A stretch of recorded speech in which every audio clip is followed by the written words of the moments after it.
అనకాపల్లి జిల్లా రాంపిల్లిలో photo voltaic ingot favour తయారీ కర్మాగారం ఏర్పాటుకు అనుమతినిస్తూ ప్రభుత్వం ఆదేశాలు జారీ చేసింది. 3,700 కోట్ల పెట్టుబడితో పరిశ్రమ ఏర్పాటుకు రీన్యూ ఫోటో వోల్టాయిక్స్ ప్రైవేట్ లిమిటెడ్ పంపిన ప్రతిపాదనను ఆమోదించింది. పరిశ్రమ ఏర్పాటుతో 1,200 మందికి ఉపాధి లభించనుంది. సంస్థకు ప్రత్యేక ప్రోత్సాహకాల ప్యాకేజీని పొడిగిస్తూ ప్రభుత్వం ఉత్తర్వులు ఇచ్చింది. ప్రాజెక్టు పనులు 2026 మార్చిలో ప్రారంభించి 2028 మార్చి నాటికి ఉత్పత్తి ప్రారంభించాలని గడువు విధించింది.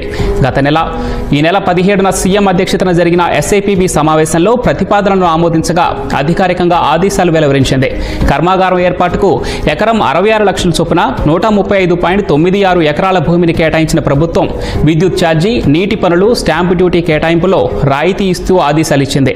ఇండస్ట్రియల్ డెవలప్మెంట్ పాలసీ 4.0 ప్రకారం పలు ప్రోత్సాహకాలు ఇవ్వాలని ఆదేశాల్లో స్పష్టం చేసింది. దీనికోసం అవసరమైన చర్యలు తీసుకోవాలని సంబంధిత శాఖల సహా ఏపీఐఐసి వీసీ అండ్ ఎండి పరిశ్రమల శాఖ డైరెక్టర్ని ఆదేశిస్తూ పరిశ్రమలు, వాణిజ్య శాఖ కార్యదర్శి యువరాజ్ ఉత్తర్వులు జారీ చేశారు.